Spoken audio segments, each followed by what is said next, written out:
de sidste par måneder arbejdet med at udvikle en app, afsætningsværktøjet.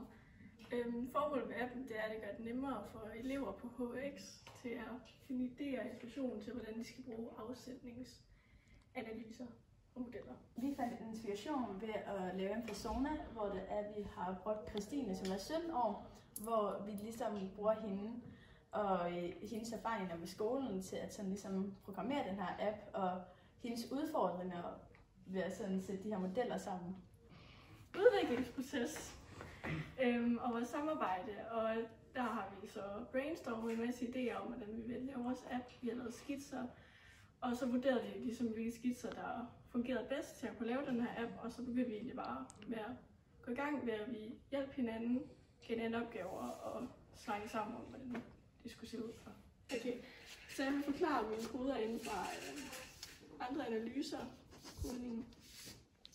Så jeg har sat en ornament på smuk. Det er så, når man trykker på den her, så ved den, at der skal ske noget med den her knap.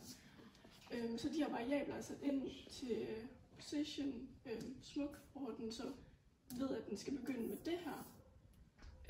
Vi sætter den her time loop ind 50, fordi så skal den begynde med min set position i cirka 50 millisekunder. Og så set position smuk, så sætter den her count ind med 2 og 5 gange 5. Det vil så sige, at den begynder at ryste til højre og venstre. Og counten det er inden for hvor lang tid, og det er, at den skal gøre det 10 gange, hvor den skal gå til højre og venstre. Og så sætter den så i gang med det her sæt tekst, og så efter så begynder den at sætte den her arrow ind. Jeps. Så begynder den at ryste, og så kommer den her arrow ind, og så længere ned så er der show element, så begynder den så at vise, fordi før var det jo bare, at den skulle have teksten op, og så kommer hele tekstboksen op. Så herover der er on event, når man så trykker på den her, vil jeg vise det. Og så når man trykker på den her, jeps, så begynder der hide element, så er vi i gang, og så fjerner den det. Ja, så har vi også en betalingsmetode, hvor vi har lavet abonnement. Trykker ind her. Ja, så kommer du ind her. Vi ser de 3 forskellige pakker, vi har lavet med månedlig abonnement. Vi har starterbasen, hvor du betaler kun 20 kroner i måneden for at få den generelle information, altså det du bare lige kun har brug for. Men hvis man virkelig går op i det, så kan man vælge at betale for den pro, hvor du egentlig har adgang til det basis, som du også har i den første, men så får du egentlig adgang til eksklusive tilbud med deals, og så kan du også bruge og se en del mere inden for afsætningsværktøjet. Men hvis man er rigtig hardcore og vil rigtig gerne bare må bruge det, så er det rigtig god investering at lave en hernede, der hedder Premium. Du har adgang til alt information, du får fri download, så vi har lavet nogle ting, du kan downloade, som du kan downloade. Dem får du helt gratis adgang til download. Og så får du egentlig også et ugentligt nyhedsbrev, hvor vi egentlig sender ud med nye ting, der er sket på hjemmesiden, eller generel information om afsætning ud i verden. Ja. Så har vi så der en knap, der hedder Betal nu. Så er det on event, så klikker man så, og så har jeg så set screen Betal nu. Ja, og der starter vi så egentlig med at gøre det helt super simpelt, så det ikke er alt for uoverskueligt for kunden.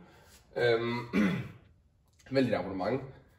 Vi vælger simpelthen bare den på 27 kroner pro, hvor jeg så har sat de her 3 check ting ind, som så viser, at nu er det faktisk tjekket ind. Så vælger man den betaling, man gerne vil lave, hvor jeg har sat en Dropbox ind, hvor jeg så har betalt de forskellige ting, vi tager bare Apple Pay nu. Super simpelt. Og så skriver man egentlig bare sit fulde navn ind, hvad det nu enten er.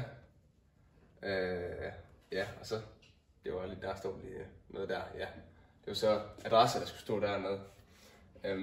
Og så står der så, har jeg så sat ind for en funktion, on event button 7, at jeg har sat en label ind, hvor der står, at du skal være logget ind for at betale. Fordi det vil jo ikke give mening, at man ikke er logget ind for at kunne betale, fordi så vil vi ikke kunne få deres informationer. Så vi går tilbage igen, tilbage-knap, hvor jeg så sætter den tilbage til home. Så går vi ind på log på, som vi har været lidt inde over, hvor vi så skriver vores e-mail ind, hvad det nu enten er.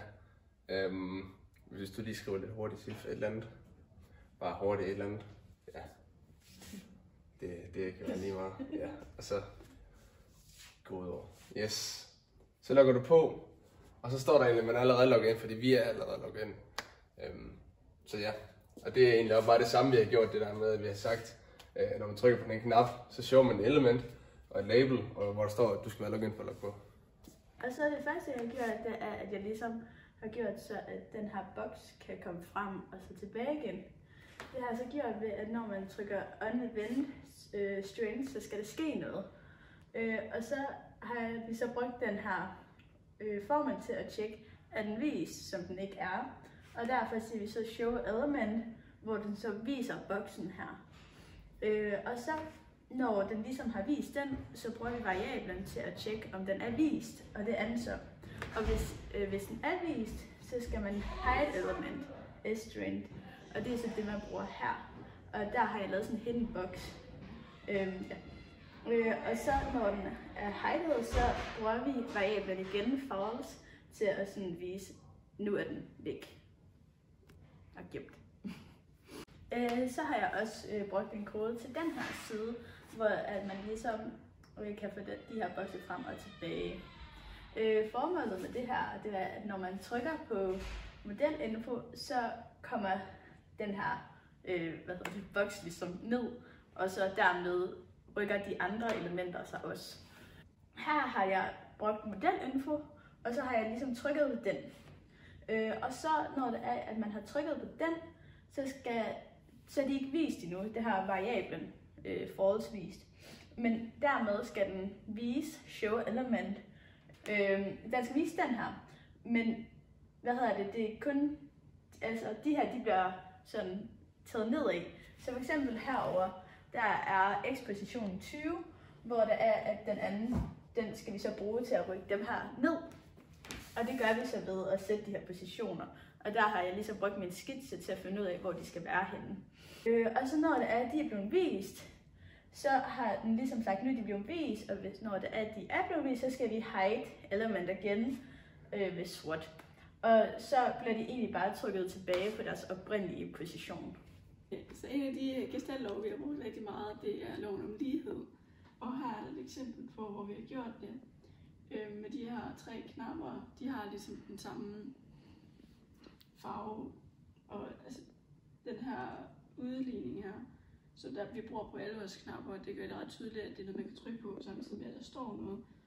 Så når vi kigger på dem her, så er det sådan meget forstående, at det er noget, man skal trykke på. Og det har vi egentlig gjort med alle vores knapper i appen. Hej, så har vi lavet en skærmoptagelse af, hvordan appen fungerer på telefonen. Her vil vi komme ind under, hvilke styrker, svagheder og muligheder vores app har. Det, der virker rigtig godt i vores app, det er, at den er nem at navigere i, og hvilket kan gøre, at brugeren hurtigt kan finde frem til deres ønskede informationer. Knapperne fungerer rigtig godt, og det spiller egentlig ind på, at helheden egentlig hænger rigtig fint sammen, hvilket ligesom skaber en mere positiv brugeroplevelse.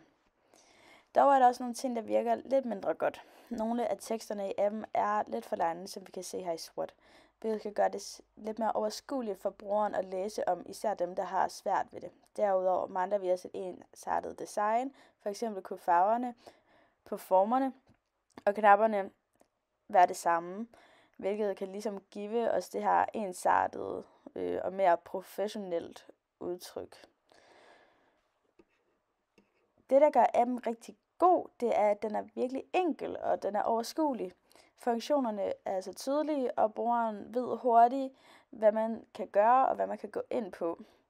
Der er desuden gode informationer i appen, hvilket vores målgruppe søger, når de beskæftiger sig med afsætning i deres hverdag.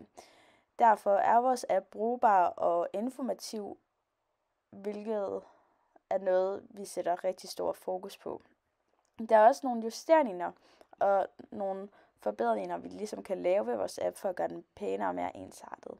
Vi kan fx have samme ensartede farver, og som ligesom skaber en ramme gennem hele appen. Vi kunne ligesom give en bedre visuel opdeling, for eksempel det kan være ved bokse eller billeder, eller som ikoner. Vi kunne eventuelt også tilføje lyd eller små animationer, som ligesom er med til at gøre appen endnu mere levende og engagerende for brugeren. Det viser vi her.